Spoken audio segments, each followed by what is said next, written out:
Hello.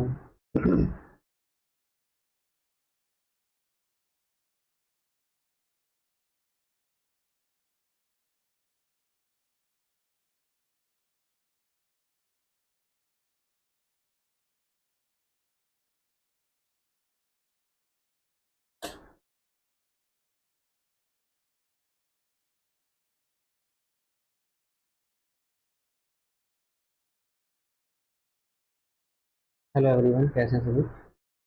तो ये हमारी क्लास 9। कल मैंने आपको इसी में 1.1 एक्सरसाइज करके दिखाई थी। तो आज की जो हमारी क्लास है वो 1.2 के लिए होने वाली है। ठीक है, तो चलिए बिना टाइम वेस्ट करें क्लास स्टार्ट करते हैं। जैसे कि आपके स्क्रीन पर आपको दिख रहा होगा 1.2।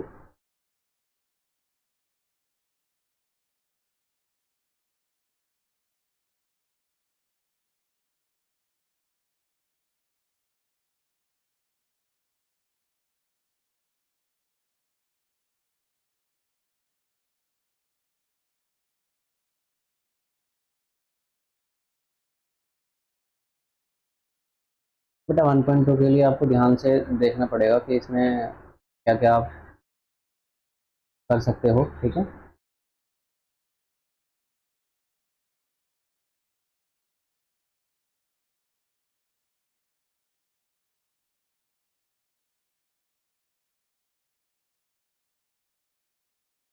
चलिए तो स्टार्ट करते हैं विदाउट टाइम वेस्ट।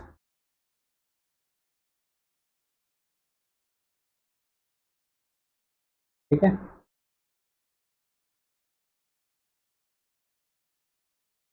तो देखिए इसमें क्वेश्चन में क्या पूछा है आपसे। सबसे पहले क्वेश्चन में पूछा है आपसे state whether to following statement are true and false, justify your answer. यानी इसमें आपको क्या करना है कि ये जो आपके क्वेश्चन आपको दिए हैं इसमें आपको क्या करना है कि क्वेश्चनों को पहले सही से स्टेटमेंट को रीड करना है और इसमें सही से समझना है आपको। ठीक है, सही से समझ के आपको जवाब देनी है। ठीक है बच्चा,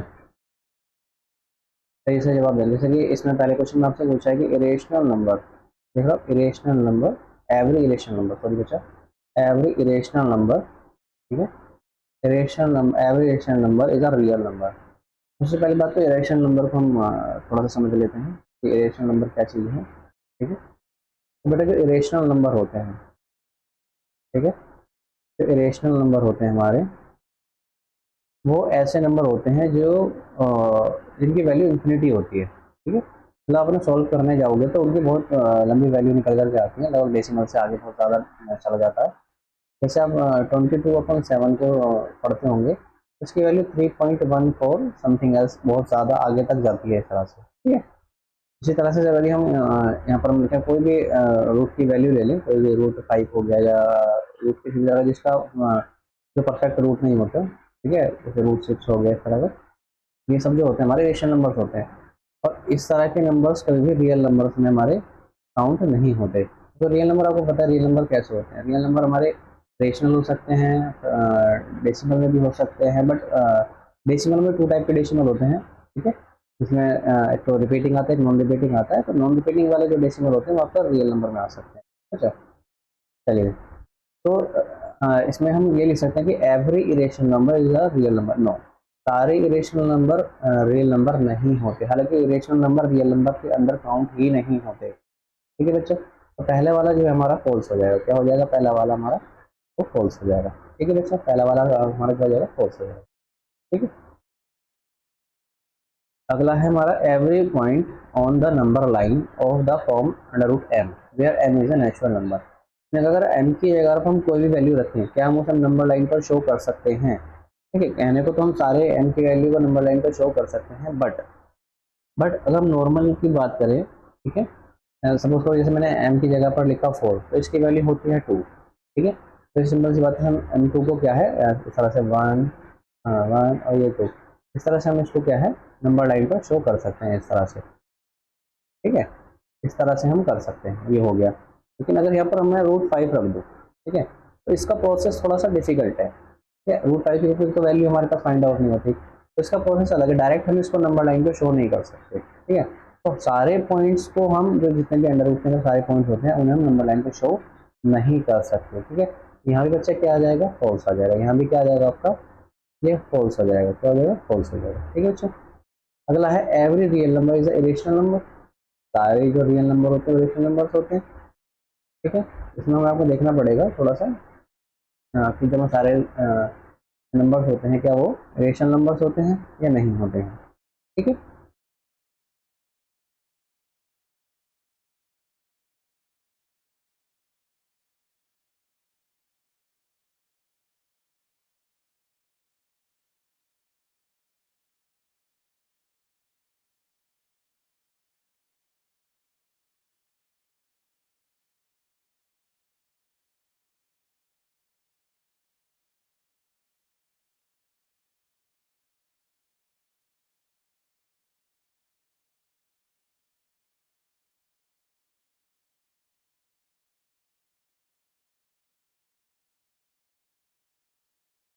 जो चैनल बनाया है वो चैनल सब्सक्राइब कर दे। 1 मिनट रुक जाइए जरा, हमें कुछ इशू हो गए हैं।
बेटा अगर स्क्रीन ब्लैक आ रही है तो रिफ्रेश कर लीजिए एक बार, क्योंकि यहाँ पर तो सही है सब कुछ। ठीक है, प्रॉब्लम हुई थी, ठीक हो गई है। बट तो चलिए देखते हैं यहाँ पर। सबसे पहली बात, मैंने भी जो आपको पहला वाला पॉइंट बताया, थोड़ा उसमें चेंज हमें करना पड़ेगा। ठीक है, क्या करना पड़ेगा, चेंज हमें करना पड़ेगा। ओके,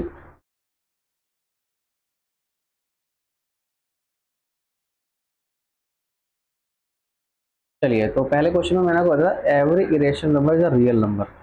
हाँ, ये बात सही है हमारे जो है, जो क्योंकि इरेशनल नंबर का जो ग्रुप होता है उसके अंदर रियल नंबर इनबिल्ड होते हैं। ठीक है, क्या होते हैं, इनबिल्ड होते हैं। तो पहले वाले में हमारा क्या हो जाएगा, पहले वाले में ट्रू आ जाएगा हमारा, क्या जाएगा बच्चा, पहले वाले में ट्रू आ जाएगा। सेकंड वाला हमारा ठीक है, सेकंड वाले में कोई प्रॉब्लम नहीं है। क्योंकि जो थर्ड वाला है, मुझे थर्ड वाले से थोड़ा सा माइंड आया, क्योंकि थर्ड वाला जो है every real number is irrational number, क्योंकि सारे रियल नंबर इरेशनल नंबर नहीं होते। ठीक है, सारे रियल नंबर जो है इरेशनल नंबर नहीं होते। और जो हमारा फर्स्ट वाला है वो सेकंड वाले का अपोजिट है, सॉरी थर्ड वाले का हमारा अपोजिट है। फर्स्ट वाला क्या है, एक दूसरे के अपोजिट हैं। तो जो फर्स्ट वाले में थर्ड वाले में थोड़ा कन्फ्यूजन हो गया था, क्योंकि सारे रियल नंबर जो है हमारे इरेशनल नंबर नहीं हो सकते। ठीक है, तो इसमें क्या आ जाएगा, थर्ड वाले में हमारा फॉल्स आ जाएगा। ठीक है बच्चा, तो यहाँ पर आप ध्यान रखेंगे, पहले वाला हमारा ट्रू है एंड सेकंड वाला फॉल्स है एंड थर्ड वाला भी फॉल्स है। ठीक है बच्चा, चलिए।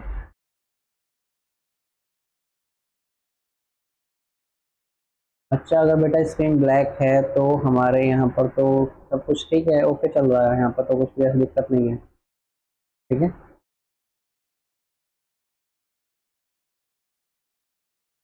चलिए सेकंड क्वेश्चन देखते हैं। सेकंड क्वेश्चन क्या है हमारा, सेकंड क्वेश्चन कुछ इस तरह से है, are the square root all positive integer irrational, is not given example of square root of the number that is a real number. तो इसमें हमें क्या बताना है बेटा, इसमें हमें बताना है क्या कि क्या सभी पूर्णांकों के वर्गमूल मतलब क्या बताना है, क्या सभी पूर्णांक इंटीजर्स मतलब पूर्णांकों के जो वर्गमूल हैं अ, वो अपरिमेय संख्या हैं, यदि नहीं है तो किसी ऐसी संख्या के वर्गमूल का उदाहरण दीजिए। एक कोई हमें एक ऐसा एग्जाम्पल बताना है जो वर्गमूल का उदाहरण दीजिए, परिमेय संख्या हो। ये क्या हो? परिमेय संख्या। उसने कहा कि जो भी हम इंटीजर लिखेंगे रूट, क्या वो सभी इरेशनल नंबर होते हैं? नहीं, सारे इरेशनल नंबर नहीं होते। क्यों? देखो, जैसे सपोज कर मैं 1 लिखता हूँ तो 1 का रूट क्या होता है? 1। अगर मैं 2 लिखता हूँ तो 2 का रूट नहीं होता हमारे पास। ठीक है, अगर मैं 3 लिखता हूँ इसका भी रूट नहीं होता। 4 लिखता हूँ तो इसका रूट 2 हो जाता है। अगर 5 लिखता हूँ तो इसका रूट नहीं होता। देखो, कुछ के रूट हमारे निकले, जैसे 1 हो गया, 4 हो गया। ऐसे में अगर 9 लिखता हूँ तो इसका रूट 3 हो जाता है। तो ये हमारे कुछ एग्जाम्पल हो जाते हैं जो हैं तो एक तरह से हमारे इंटीजर्स। ठीक है, पर कुछ इसके अंदर इरेशनल आ जाते हैं, जैसे कि रूट 2, रूट 3, रूट 5। सारे हमारे जो रूट के जो नंबर्स होते हैं वो सारे ही इरेशनल नंबर्स नहीं होते। कुछ नंबर्स उसके अंदर रेशनल नंबर्स भी आते हैं, जैसे 1, 2, जिनका हम स्क्वायर रूट फाइंड आउट कर सकते हैं, वो हमारे क्या आते हैं? वो रेशनल नंबर्स के अंदर काउंट होंगे। और जिनका हम स्क्वायर रूट फाइंड आउट नहीं कर सकते वो हमारे इरेशनल नंबर्स के अंदर काउंट होंगे। ठीक है बच्चा, तो यहाँ पर एग्जांपल आप देना चाहो तो रूट 9 का दे सकते हो, रूट 4 का दे सकते हो आप, और रूट 1 का आप यहाँ पर एग्जाम्पल दे सकते हो। यानी जिसका हम रूट निकाल सकते हैं आप ऐसा कोई भी एग्जाम्पल इसके अंदर सेट कर सकते हो। ठीक है, तो इसमें कोई बड़ी चीज़ नहीं है। चलिए आगे बढ़ते हैं। अगला क्वेश्चन जो हमारा होने वाला है ये बहुत इंटरेस्टिंग क्वेश्चन है और इम्पोर्टेंट भी है। ठीक है, इसे मैं थोड़ा सा आपको इसी में प्रैक्टिकली करके भी दिखाऊंगा, तो प्रोसेस को बेटा थोड़ा ध्यान से देखेंगे। जैसे जैसे मैं प्रोसेस करूंगा बिल्कुल वैसे वैसे आप इस चीज़ को क्या करोगे बेटा? ध्यान रखोगे। उसी प्रोसेस को आप क्या करोगे? उसी प्रोसेस को ध्यान रखोगे। ठीक है बच्चों, उसी प्रोसेस को क्या करोगे बेटा? ध्यान रखना है। ठीक है, चलिए सबसे पहले इसमें आपको क्या करना है? सबसे पहले थोड़ा सा आपको क्या करना पड़ेगा? थोड़ा सा सॉल्यूशन वर्क है। ठीक है, तो सॉल्यूशन वर्क मैं इससे कर देता हूँ, इसको सॉल्व हम करेंगे नेक्स्ट। ठीक है, या एक साइड इसका सेक्शन बना लेते हैं। एक हम क्या कर लेते हैं, इसका हम सेक्शन बना लेते हैं, एक राइट साइड एक लेफ्ट साइड। हमें यहाँ पर क्या करना है? हम सेक्शन बना लेते हैं।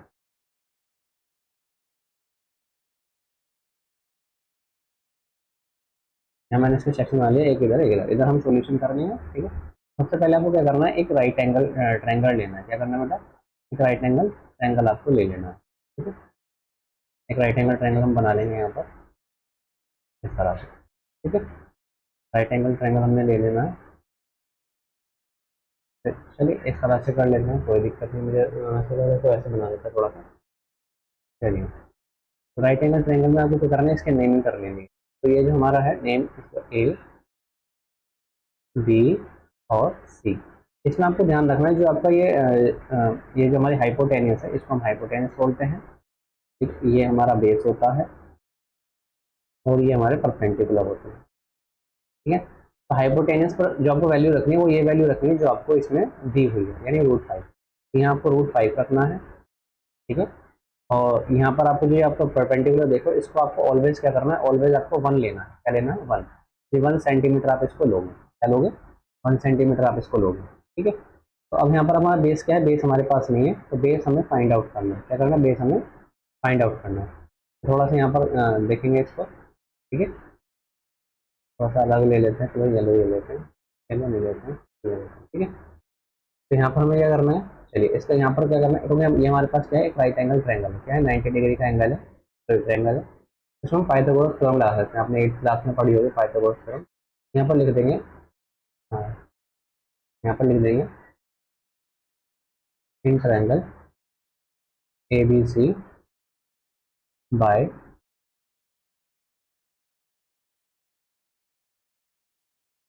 Pythagoras theorem. पाइथागोरस थ्योरम जब लगाएंगे तो वो हमारा जो फॉर्मूला होता है वो होता है hypotenuse square is equal to base square plus perpendicular square. आप हाइपोटेनस देखो, हाइपोटेनस की वैल्यू कितनी है? Root 5 square. बेस कितना हमारे पास? बेस हमारे पास बी सी है, तो बी सी लिख लेंगे, B C square plus perpendicular कितना है? 1 स्क्वायर। रूट 5 स्क्वायर, ये रूट से स्क्वायर कैंसिल आउट हो जाएगा, मतलब यहाँ जाएगा 5 equal to B C square और प्लस 1 इधर आकर के माइनस हो जाएगा, 5 minus 1 is equal to B C square. 5 में से 1 जाएगा, हमारे पास कितना बचेगा, ये 4 बचेगा, बी सी स्क्वायर। यहाँ से अगर हम बी सी को फाइंड आउट करें तो B C is equal to हो जाएगा √4, और √4 की वैल्यू आप जानते हो, B C is equal to कितना आ गया, 2 सेंटीमीटर। यानी कि ये हमारा क्या आ गया, ये हमारा बेस आ गया। ठीक है, इसके बाद हमारा थोड़ा कंस्ट्रक्शन चलेगा। तो कंस्ट्रक्शन के लिए सबसे पहले हमें क्या करना पड़ेगा, 2 सेंटीमीटर की लाइन हमें ड्रॉ करनी पड़ेगी। यानी सबसे पहले हम स्केल ले लेते हैं यहाँ पर। तो देखिए स्केल हम यहाँ से ले लेते हैं, मैथ्स हम यहाँ पर ग्राफ ले लेते हैं। देखिए हमें तो देखो प्लस की नीड है, तो हम प्लस वाला लेंगे यहाँ पर। इसकी हमें ज़रूरत नहीं है, ठीक है, इसकी हमें ज़रूरत नहीं है, और इसकी भी हमें ज़रूरत नहीं है। ठीक है, हमें पॉजिटिव वाले की ज़रूरत है, हमने पॉजिटिव वाला ले लिया। ठीक है, हमने पॉजिटिव ले लिया। अब इसमें क्या करेंगे, हम पहले तो जो 2 सेंटीमीटर लाइन इसके अंदर ड्रॉ कर लेंगे। तो उसको हम अलग कलर से ड्रॉ करेंगे। ठीक है, 2 सेंटीमीटर की लाइन इसके अंदर ड्रॉ कर लेंगे। तो हम, मैं रेड कलर ले लेता हूँ। तो पहले हमें क्या करना है, 2 सेंटीमीटर की लाइन आप इस तरह से यहाँ पर ड्रॉ कर लो। आगे को आपको दिख रही होगी, 2 सेंटीमीटर की लाइन ड्रॉ कर ली है। ठीक है, चलिए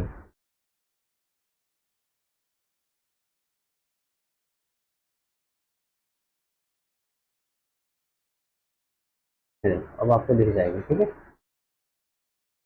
2 सेंटीमीटर लाइन ड्रॉ कर ली। इसके बाद आपको करना है, बिल्कुल जो 2 पॉइंट है हमारा, इस पर आपको 90 डिग्री का एंगल बनाना है। क्या बनाना है बच्चा, 90 डिग्री का एंगल बनाना है। तो उसके लिए आप क्या है, डी का इस्तेमाल कर सकते हैं। ठीक है, डी का इस्तेमाल कर सकते हैं इस तरह से। ये हमारा यहाँ पर 2 पर क्या बनाना है, 90 डिग्री का एंगल बनाना है। ठीक है, तो ये हमारा 90 डिग्री का एंगल हमारा यहाँ पर आ जाता है। ठीक है, 90 डिग्री का एंगल ये हो गया, इस तरह से हो गया। ठीक है बच्चों, तो हटा लेंगे, हमारा 90 डिग्री का एंगल बन गया। ठीक है, अब क्योंकि देखो जितनी हमें नीड है हम उतने का इस्तेमाल करेंगे, इसलिए हम जरूरत है इसको हटा देते हैं। ठीक है, हम साइड रख देते हैं, इरेजर का इस्तेमाल कर लेते हैं। इरेजर से चल नहीं आई है, कोई बात नहीं। उसके बाद क्या करना है आपको, ये थोड़ा सा इसको दोबारा से बनाने की कोशिश करते हैं, और मिस्टेक हो गई। अरे ये डी का इस्तेमाल आप ना करो तो बेहतर है, यहाँ पर हम स्केल का इस्तेमाल करेंगे। इसका इस्तेमाल करेंगे, स्केल का इस्तेमाल करेंगे। ठीक है, स्केल ले लेते हैं, स्केल ही सही रहेगा, क्योंकि स्केल से मैं आपको समझा पाऊंगा। चलो सर, यहाँ पर देखिएगा आप, ये स्केल है। तो बिल्कुल आपको क्या करना है, तो 90 डिग्री यहाँ पर भी लिखा है। ठीक है, तो मेरे में तो है। ठीक है, तो यहाँ पर आपको करना है 1 सेंटीमीटर की लाइन ड्रॉ करनी है। 1 सेंटीमीटर की लाइन ड्रॉ करनी है, 1 सेंटीमीटर की लाइन ड्रॉ करनी है।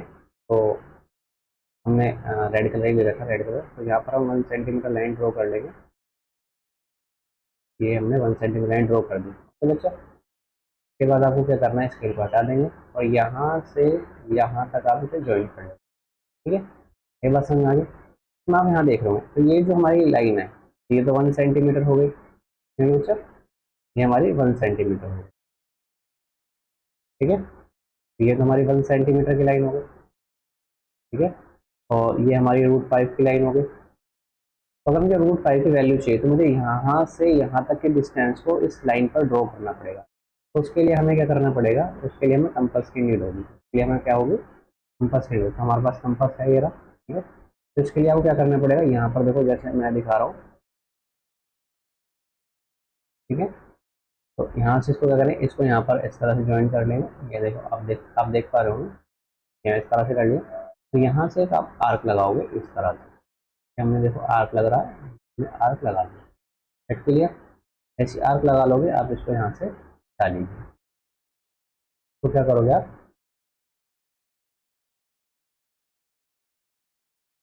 हमने हटा दिया। देखो आर्क आपको दिख रहा होगा। ठीक है, ये मैं जूम करके भी आपको दिखाऊंगा। तो हमारी जो फाइनल लाइन है उसको मैं अलग कलर से आपको दिखाऊंगा, येलो कलर से दिखा देते हैं। ठीक है? तो जो हमारी फाइनल लाइन है, तो यहाँ से लेकर के यहाँ तक की जो आप लाइन देख पा रहे हो, ये येलो कलर वाली, यही हमारा क्या है बेटा, यही हमारी √2 की √5 की वैल्यू है। यानी यहाँ से लेकर के यहाँ तक जो वैल्यू निकल गई है, उसको हम √5 को क्या कहते हैं, शो कर लेते हैं। तो थोड़ा सा डिफिकल्ट तो है, बट यही हमारा आंसर हो जाएगा। बात समझ में? मैं आपको जूम करके दिखाता हूँ थोड़ा सा, हमारे पास जूम भी है, ठीक है। थोड़ा सा यहाँ पे आप देख सकते हो। अब यहाँ देखो, समझ में आएगा आपको। मैं थोड़ा फिर से समझाऊंगा। सबसे पहले आपको करना है, एक लाइन इस तरह से मेरे उसको देखिए, आप कर्सर को देखिए। तो सबसे पहले आपको क्या करना है, एक कर्सर एक लंबा लाइन ड्रॉ कर लेनी है 1 1 सेंटीमीटर के गैप पे। और जितना आपका बेस फाइंड आउट होगा, जितना बेस आपका फाइंड आउट होगा, जैसे मेरा 2 फाइंड आउट हुआ था, तो 2 सेंटीमीटर का आपको मार्क कर लेना है। 2 सेंटीमीटर का आपको 90 डिग्री का क्या करना है, 90 डिग्री का एंगल बनाना है, उस पर 1 सेंटीमीटर तक मार्क रखना है। 1 सेंटीमीटर होने के बाद आपको उसे क्या करना है, जीरो से अटैच कर देना है। जैसे आप जीरो से अटैच करोगे तो ये वाली जो वैल्यू है, ये √5 की वैल्यू रहेगी, यानी जो आपके पास यहाँ पे क्वेश्चन में दे रखी होगी, वही वैल्यू हमारे यहाँ पर √5 की वैल्यू रहेगी। अब ये वाली लाइन हमें चाहिए नीचे, तो सिंपल सी बात है, सेम डिस्टेंस का अगर हम आर्क लगा देंगे तो ये वाली लाइन सेम इस वाली लाइन के इक्वल हो जाएगी। तो ये वाली लाइन हमारी क्या है, नंबर लाइन का, तो √5 की वैल्यू कितनी हो जाएगी हमारे पास, 2 पॉइंट समथिंग कुछ बैठेगी, ठीक है। और ये हमारा क्या हो जाएगा बच्चा, आंसर हो जाएगा। तो आपको ये दिख रहा होगा, ठीक है। आई होप आपको समझ आ रहा होगा, ठीक है। तो समझ आ रहा है तो वीडियो को लाइक एंड सब्सक्राइब करें, ठीक है। और अगर वीडियो पसंद आती है तो ये देखो, पसंद आ रही है तो लाइक तो आप कर ही दोगे, शेयर ऑब्वियसली कर दीजिएगा। और इस क्वेश्चन को समझने के लिए आप है ना, थोड़ा सा वीडियो को स्लो करके और बारीकी से एक एक स्टेप देखिएगा, तब आपको ये समझ आएगा, ठीक है। चलिए, तो इसी तरह की मजेदार वीडियो के लिए मिलते हैं नेक्स्ट डे। और उस दिन हमारे कल सेकंड वीडियो हो सकता है, मैं शाम को क्लास लूँ तो शाम को भी आपकी वीडियो हो सकती है, ठीक है। तो चलिए मिलते हैं नेक्स्ट वीडियो में। All the best, thank you and good day.